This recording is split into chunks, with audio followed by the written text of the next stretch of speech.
Assalamualaikum warahmatullahi wabarakatuh.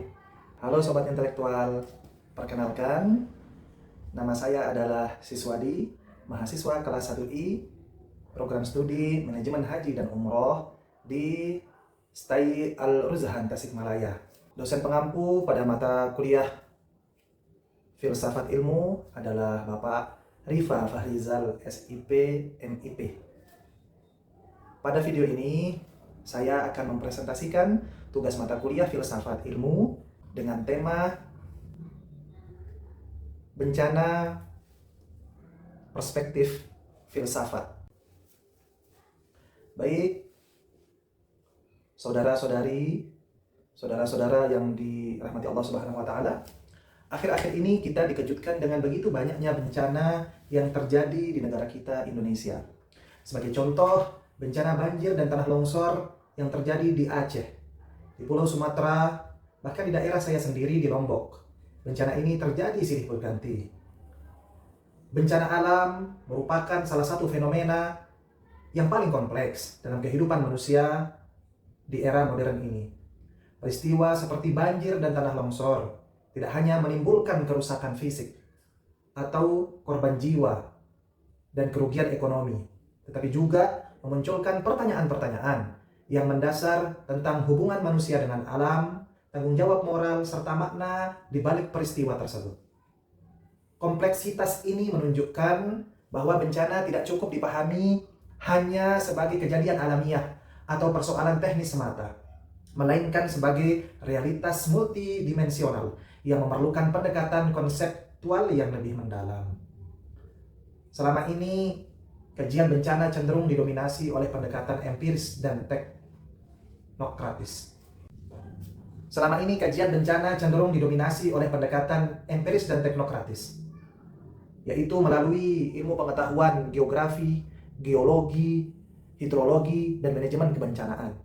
Pendekatan tersebut memang penting untuk keperluan mitigasi dan penanganan darurat. Namun, pendekatan ilmiah murni seringkali belum mampu menjawab pertanyaan-pertanyaan filosofis yang lebih fundamental. Seperti apa hakikat bencana itu sendiri, bagaimana manusia memperoleh pengetahuan yang sah tentang bencana, dan untuk apa pengetahuan tersebut digunakan. Nah, pada titik inilah filsafat memiliki peran yang strategis sebagai kerangka reflektif dan kritis. Sebelum kita masuk ke tema bencana, kita perlu memahami apa itu ketiga pilar dalam filsafat sebagai alat analisis kita. Yang pertama adalah ontologi. Ontologi ini adalah cabang filsafat yang mempelajari hakikat keberadaan sesuatu. Ia menjawab pertanyaan, apa itu? Atau apa hakikat dari realitas yang kita bicarakan? Kemudian yang kedua adalah epistemologi. Ini adalah cabang filsafat yang mempelajari asal-usul atau sifat atau batasan pengetahuan, di mana ia dapat menjawab pertanyaan, bagaimana kita mengetahuinya, atau bagaimana kita tahu, atau bagaimana cara mendapatkan kebenaran tentang hal tersebut. Kemudian yang ketiga adalah aksiologi. Ini adalah cabang filsafat yang mempelajari nilai dan kegunaan. Ia menjawab pertanyaan untuk apa ilmu itu digunakan, atau apa nilai yang terkandung di dalamnya.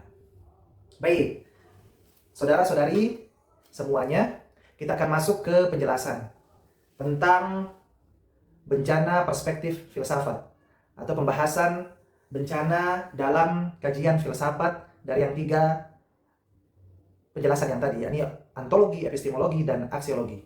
Kita akan mulai dari ontologi. Secara filsafat, hakikat bencana banjir atau bencana yang terjadi di Indonesia seperti banjir dan tanah longsor adalah peristiwa materi yang bergerak. Banjir secara ontologis adalah air yang meluap karena ketidakseimbangan volume dan daya tampung. Sedangkan longsor adalah perpindahan massa tanah atau batuan karena ada gaya gravitasi. Bencana bukan kejahatan alam, melainkan realitas fisik yang objektif. Alam hanya sedang menjalankan hukum mekaniknya. Kalau dalam ilmu fisika, alam sedang menjalankan hukum termodinamikanya. Alam sedang menjalankan hukum gravitasinya, dan lain sebagainya. Ontologi bencana memandang bahwa kejadian ini bukanlah entitas tunggal yang muncul secara tiba-tiba. Ia adalah hasil dari rantai keberadaan lain. seperti curah hujan, kemiringan lereng, serta kepadatan tanah. Sebagai dalam hukum misalnya, ia berfungsi sebagai relasi hukum kausalitas atau hukum sebab akibat. Kategori bencana secara filosofis, peristiwa alam seperti tanah yang bergeser di hutan belantara baru berubah status ontologisnya menjadi sebuah bencana ketika ia berinteraksi dengan kehidupan manusia. Tanpa adanya kerentanan manusia, ia hanyalah fenomena geologi biasa. Itulah penjelasan terkait ontologi yang kita bahas dalam bencana. Selanjutnya kita akan membahas tentang epistemologi dalam bencana. Pertanyaannya, bagaimana manusia memahami bahwa akan terjadi bencana? Seperti yang sudah saya sampaikan tadi, yakni seperti contoh banjir dan tanah longsor.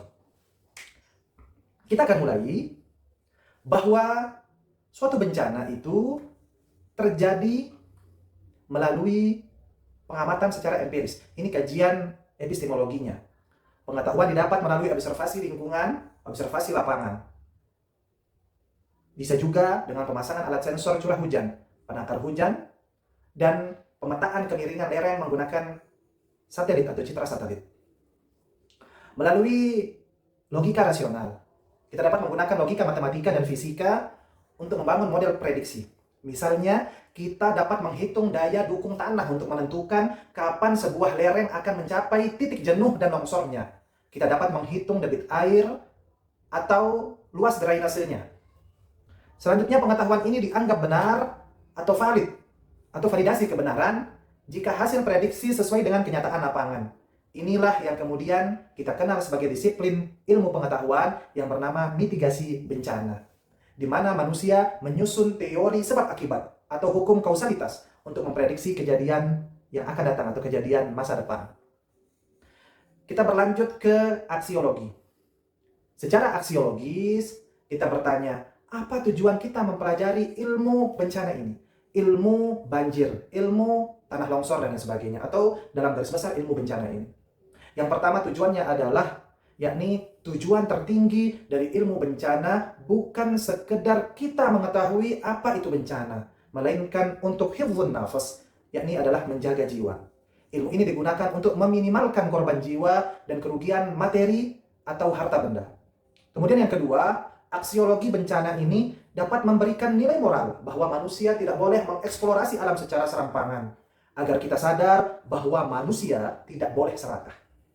Munculnya banjir atau tanah longsor, munculnya sebuah bencana dipandang sebagai pesan etis bahwa ada keseimbangan alam yang dilanggar. Nilai dari bencana adalah teguran bahwa ada keseimbangan sistem yang terganggu dalam ekosistem. Selanjutnya adalah pengetahuan ini dapat melahirkan kewajiban bagi para pembuat kebajikan, pembuat kebijakan untuk membangun infrastruktur yang aman dan memberikan edukasi kepada masyarakat sebagai bentuk tanggung jawab etnis ilmuwan. Sekian sebelumnya, kita akan tutup dengan kesimpulan bahwa dalam ontologi bencana, bencana adalah realitas objektif yang terjadi karena adanya interaksi antara hukum alam, fisika, dalam ilmu fisika, geologi, hidrologi, dan sebagainya dengan keberadaan manusia. Secara hakikat, alam tidak pernah berniat jahat. Bencana hanyalah cara alam mencapai titik keseimbangannya kembali. Selanjutnya, kesimpulan untuk epistemologi bencana. Pengetahuan tentang bencana diperoleh melalui sintetis antara data empiris, yakni adalah observasi lapangan, observasi lingkungan, dan analisis rasional, yakni pemodelan ilmiah. Validitas ilmu ini diukur dari seberapa akurat manusia mampu memprediksi dan menjelaskan sebab akibat suatu kejadian. Terakhir, kesimpulan untuk aksiologis bencana. Aksiologi bencana. Bahwa ilmu bencana memiliki nilai moral dan praktis yang tinggi. Tujuannya bukan sekedar teori, melainkan mitigasi dan penyelamatan nyawa. Secara etis, ilmu ini menuntut manusia untuk hidup selaras dengan keterbatasan alam. Sekian presentasi yang bisa saya berikan kepada semuanya. Silahkan menontonnya sampai selesai dan jangan lupa diberi masukan. Terima kasih. Wassalamualaikum warahmatullahi wabarakatuh.